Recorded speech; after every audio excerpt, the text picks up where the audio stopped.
윤석열 대통령 탄핵 심판 마지막 변론이 종결된 지 3주를 넘어서고 있습니다. 네, 이번 주 안에 파면 여부가 결정될지 관심이 집중되고 있는데 헌재가 오늘 선고기일을 고지할 가능성은 낮은 것으로 연합뉴스TV 취재 결과 확인됐습니다.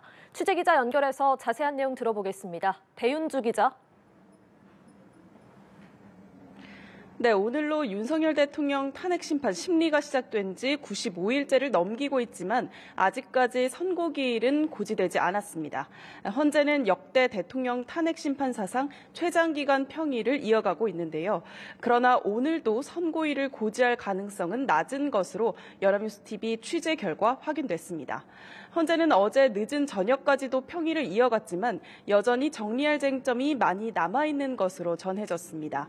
8명의 재판관들이 그간의 변론에서 나온 세부 쟁점별로 의견을 모으는 단계를 거치고 있는 걸로 보이는데요. 오늘까지 선고일을 확정하지 못한다면 윤 대통령 선고기일은 다음 주를 넘길 가능성이 높아집니다.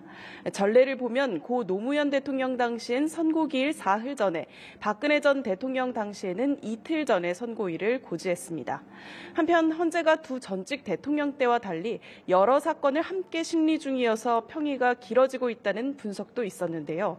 어제 박성재 법무부 장관 탄핵 심판 변론 기일이 한 차례로 마무리되면서 이제 향후 예고된 변론이나 선고 기일은 없는 상황입니다. 재판관들은 이제 윤 대통령 탄핵 심판 사건 평의에만 집중할 것으로 보입니다. 네, 배 기자, 선고가 늦어지는데 여러 추측들이 나오고 있죠. 네, 그렇습니다. 평의가 한 달 가까이 길어지고 있는 상황에 대해 다양한 해석들이 나오고 있는데요. 결론은 이미 모아졌고 결정문을 다듬는 과정이란 해석과 재판관들 사이 의견 차이를 좁히지 못하면서 선고가 지연되는 상황이란 상반된 추측이 나오고 있습니다.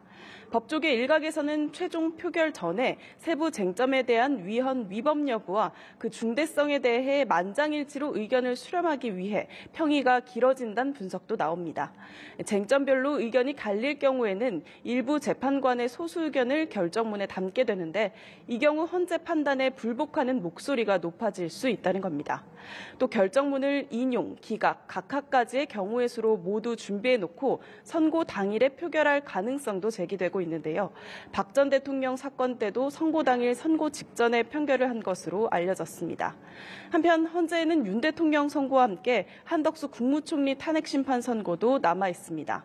한 총리 탄핵소추 사유 가운데 비상계엄 전 국무회의 소집 등 윤 대통령 사건과 일부 겹치는 쟁점들도 있습니다.